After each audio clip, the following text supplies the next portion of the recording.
this good? I don't even know what all gas, no brakes is. I seriously have no idea. I hope you put this in. The whole economy got fucked up because of this shit, dude. Trump might be right about Mexicans, that's all. Yo, is there a really good mod in chat that could literally just speed run the fudge through this really fast? And you can like go brrr, make sure there's not like a flying titty or somebody's back door that we're gonna see somewhere. I would rather die than wear a mask. Yeah, maybe you could introduce me as Andrew Callahan, young creative with his finger on the pulse, 3.4 GPA multimedia journalist, interested in creating anthropological road-based study of American oddity. All gas, no brakes. White Adolf Hitler, they have reincarnated him. I never thought the show would be this big. Oh, thanks Thomas, Mashu. You recognize in public, but I want to be able to do different things. I want to be able to make strictly comedic shit. You hear that? And actually do real reporting at the same time. This is how people are actually feeling. Everyone feel like that. I just want to show people how crazy things actually are.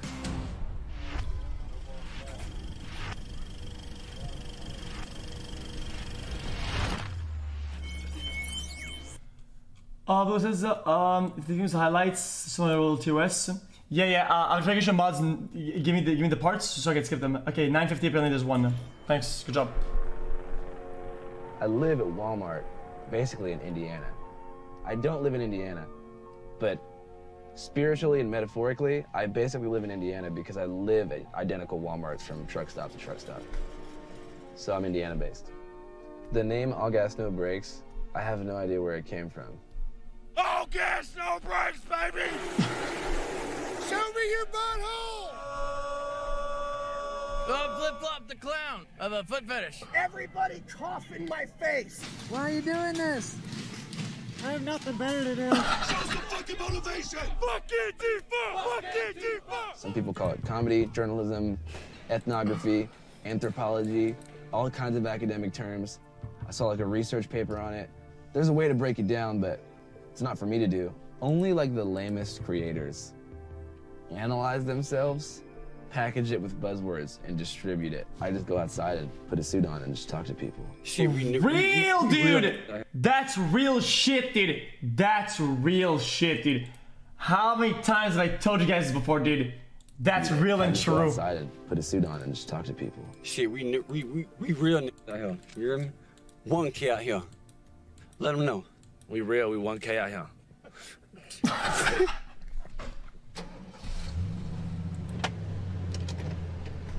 Yeah, we're going to the Goodwill in Rapid City, South Dakota to get a new, crispy, oversized suit jacket and suit pants to do some interviews with bikers at Sturgis Bike Week. I think Rapid City's like 45 minutes south of Sturgis, so only a little bit of a detour. I auctioned off the old suit for charity. I'll skip it, Leacox. The importance of the suit is to appear professional as much as you can, but not like a nerd. These shoulder pads are pretty important. We go for the big because it's funny, but it's also like, this is low-key how news anchors dress out here still. Like, this looks professional, doesn't it? Check it out, Flash. It's so goofy. I first came up with the idea of a suit. Actually, it was related to Vice.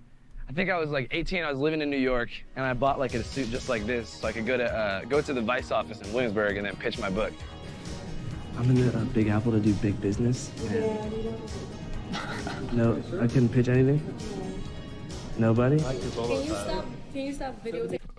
Didn't work out too good, but that was like the first time I ever wore the suit. 650 I to mean, 730. yeah, the suit is the brand. Like, I usually keep a suit for like 3 or 4 months.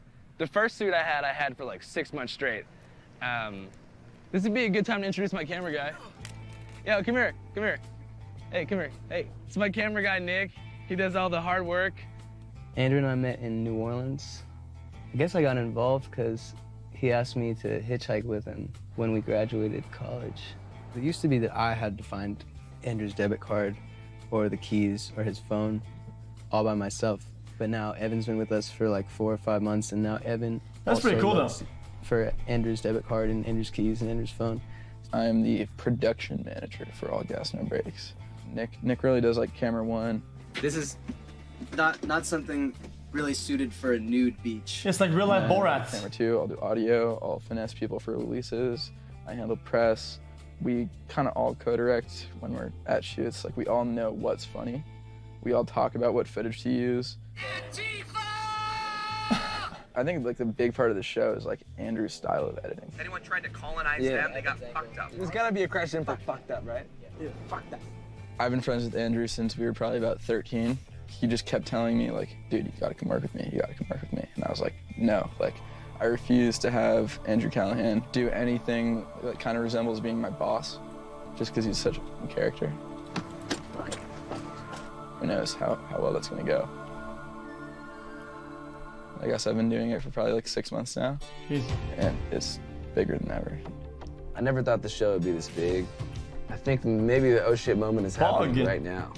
You know, the Vice crew's in my RV, so I guess people care. When over 1 million people follow you, that's every kind of person. You have like Boogaloo Boys and Proud Boys and like anarchists following you at the same time and all laughing at your shit.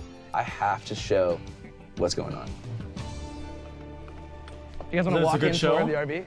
All right, everybody get out of the way. We all live in this RV together. Well, also, it's good content because there's no rules. The only rules they have to play around is TOS or whatever, right? So they can do like media stuff without thinking about all the media etiquettes and procedures. Yeah, this is it. This is where I live, in this back master bedroom right here. It's not quite big enough, but yeah. It gets really hot back here. Yeah, it gets really hot back here.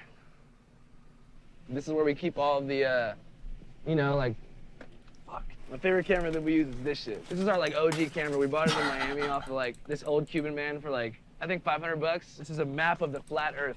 200-foot ice wall holding the oceans in level and flat. Walmart, Chinese food. So when me and the boys want to play beer pong, we do a lot of interviews at children's parties, so we have this to fill up balloons for kids and make sure that they're, like, having a great time and celebrating correctly. Of course, the off-brand sanitizer, because we take coronavirus very seriously. Oh shit, the first 6:57, 7:30, you have to skip it? Oh man, the first stain of the day. Hopefully there will be a lot more. I just meant like, you know, motorcycle grease. Fuck. Yeah, it's art, we just have to skip it. We have to skip art, even if it's, yeah, I get it. What's up with the naked painting? Okay. 7:30? Okay. Cool journalism work. Concerned that Julian provides young teens a gateway to cigarette smoking, jazzy flavors like mango, creme brulee, fruit, and cucumber will be a thing of the past. I'm conflicted because like part of me wants to say like school's bullshit, you know, because I don't know, it just seems like a waste of money if you already know what you want to do. But for me, school helped. Just having those 4 years of like exams and actual routines like gave me what I needed to like not fuck up. But I can't say I learned that much from school. If you think about it, most journalism curriculums in J-School are written by people from the print media local news era. Like they don't prepare you for like Instagram and TikTok maybe being the top way to send information out. I literally could have been a local news anchor in like Panama City Beach, Florida, or like Springfield, Illinois, but instead I took my own way. That's kind of cool. I came to Sturgis to like learn about bikers. I've never talked to bikers before. I don't know. Whoa! It's fine. We're not gonna get banned. That was fun. What was that long, man? I just play up the naiveness. That's the only element in which like the all gas guy is a character. Because it really is just me, but I play up the naiveness. Obviously, I've seen a lot of shit, and I know the answers to a lot of the questions that I'm asking. But it's a thing that Louis Theroux did a lot. It's kind of like when Louis Theroux would go to like mega churches, like Westboro Baptist Church, he would say, you know, are you in support of gay marriage?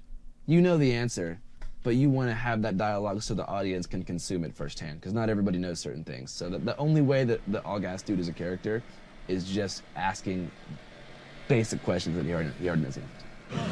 What you doing? Oh, partying. What are you doing? Fucking running around? Somebody who really wants to get on the show might be like extra crazy, which is kind of funny, but it's also like, is that really how you are? Or are you just doing it because you want to be like viral online? Yeah, dude. You want to come on the show right now? Dude, I agree so much with what he's saying. Guys, now I talked about this last time again, dude. There's a bunch of like talking points, but dude. Yeah. You just gotta be yourself. Huh? You just gotta be yourself. Myself sucks. Yourself sucks? Yeah, I'll try it. Okay. What we got going on here? What sucks the most about you? My wife? Just kidding. Do you mean? I mean, Do you mean that's good? That's a good socket, by the way, just so you know. Do you mean, what do you mean?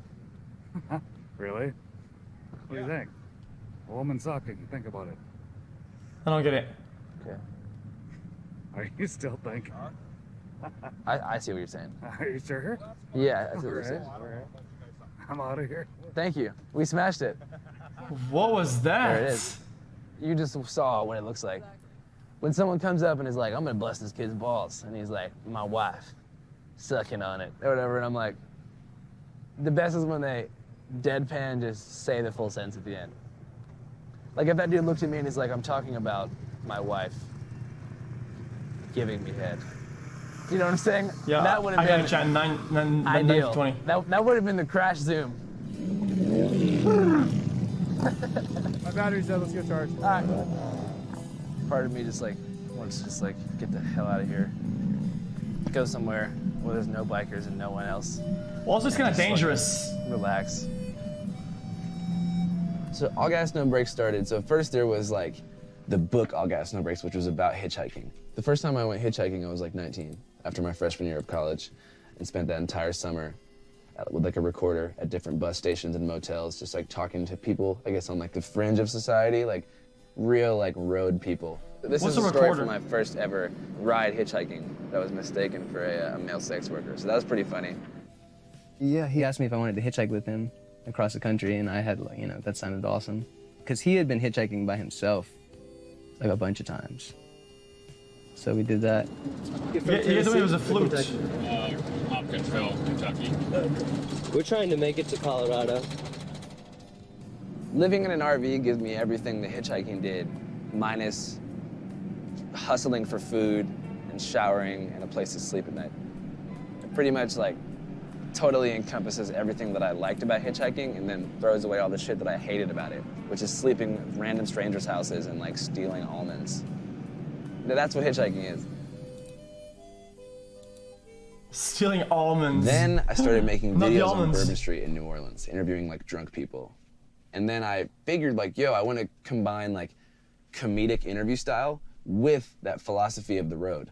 I didn't know what to do, so I pitched the idea to this like media company called Doing Things. I was like, yo, if you guys buy me this RV that we're sitting in right now, I know Chad wanted I will make a sick show out of it. And it'll be like a cultural exploration of America, and it'll be like funny meme LMAO shit. That's how it started. I convinced a company to buy me an RV. And my first project was That's Burning cool though. Burning Man. They actually bought him an RV? And the stakes were high because each ticket was $2,000 and the parking spot was $2,000. I had a $10,000 budget for my first project and a team of complete, I don't want to say idiots, but unprofessional friends of mine. I mean, those videos were straight up like meme shit. You know, like, we're just making fun of people with those videos, man. Burning Man. I mean, that's like our earliest work, just like crash zooms and like bait questions. Like, we don't do that really anymore. Burning Man was like our peak, just like LMAO meme content era. That's good. It's like limit testing though. This is not real. Flat Earth. No, I think it's interesting because that's like limit testing, you know, like you try the most baity stuff or whatever at the beginning when you start, say people will react, and then you kind of know where you're going next. This was our first like, undercover dive into the conspiracy world. We kind of just like exposed them. We didn't realize that it was going to be about the Jews. The Jews are in fucking, they freaking control all of everything. Most Gentiles are not very conspiratorial minded. We weren't going in being like, we're going to make them look anti-Semitic. 4 minutes into every interview, they give you this look where they're like, all right, I'm gonna name drop the Jew.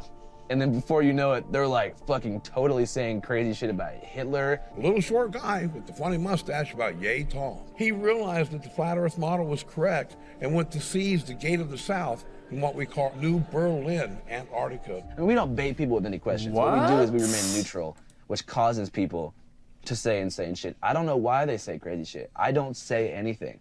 I just stand there with the microphone. I'll be like, I'll look at the camera and they keep going and going. These are so real I guess crazies, Minneapolis though. was the first time I was like, all right, let me actually use this platform that I have to cover some shit that I care about. You know, like I took the suit off for that video. If you ever see me with no suit on, with like a black sweatshirt like this, it means that I'm not there to make jokes. It wasn't so much of me being like, oh, let me get political because, you know, I want to get more of a liberal audience. It was like, media is not covering this. Media is not talking to the people causing they're staying long range in Minneapolis and figuring out why. Why do you feel like people are criticizing the building burnings?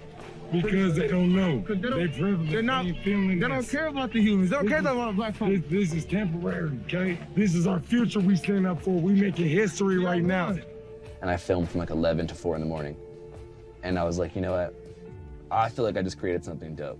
And I feel like I just did the first interview with someone in front of a burning building. And I feel like I'm showing the emotional side of something that shouldn't be explained in terms of property damage. Yeah, so I'll after skip those Minneapolis, I got a segments. lot of love for it, and I realized like, yo, I actually can make shit that's not built for laughs. But I want to be able to make actually comedic shit and then actually do real reporting at the same time. I don't think anyone is like gonna try to box me in at this point. Pizza by the slice and cold beer on Chad, we're gonna do a major skip incoming. It's crazy, there's fans out here, right? Can you get my picture with him? Can I get my picture? Of course. White Holy shit! It's Sturgis, bitch! Last night we took 40 tabs of acid and we saw a fucking smash mouth. That's the main thing people get wrong Chat, I about. have to do a major skip chat until like 9:15 over here apparently. But Trump might be right about Mexicans. Fucking gassed it.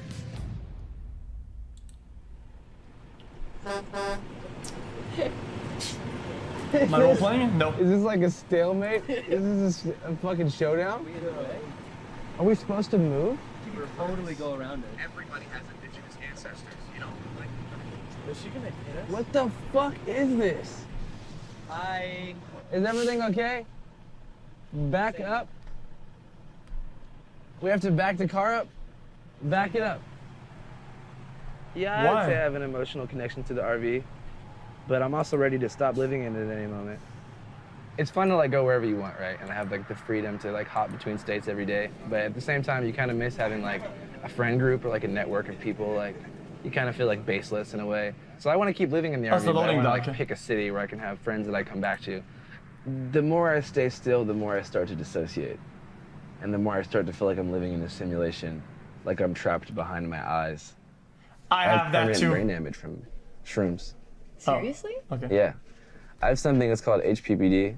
It's called hallucinogenic post-perception disorder. Okay, not that. So I have like permanent visual damage. Like I see visual snow and like tracers like even right now, everywhere I look, from using too much shrooms and stuff at a young age. When I was 13, when I was going super hard with shrooms.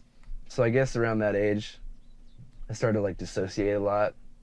Went to like pretty severe like depersonalization, derealization disorder for a few years. And at that point, I felt like I needed to live more extremely to like feel in body. So yeah, everything that healing that. And it's gotten better. So That like was fine, my brain you know? and vision might be fucked up for life, but I'm definitely not gonna live a boring life.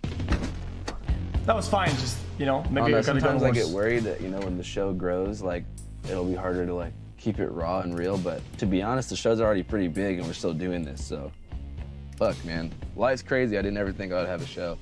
Yeah, the show's changed a lot, but it's like exactly the same too. Like we still live in this RV. We still have the same like clunky giant camera.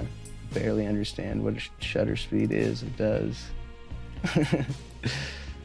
It's definitely like not that sustainable of a lifestyle. Like it wears on you a little bit. You have to smell your homies every day. But I could do it for a lot longer. I hate when people say they come away from the videos like all That's cool. nihilistic and bummed out on the country. They're like, wow, everyone's crazy. We're in this giant culture war. We're all fucked. I just want people to feel like there's like humor in darkness. Because we're in like a really bad time. I just want to show people how crazy things actually are. In a really objective way that's like quick and easy to digest. And pretty Yeah, funny. so you guys don't realize You we've learn seen all these better videos when before. laughing at stuff. Like, we've seen a lot of these small segments because these are segmented videos from like a bunch that we watched and they're fine.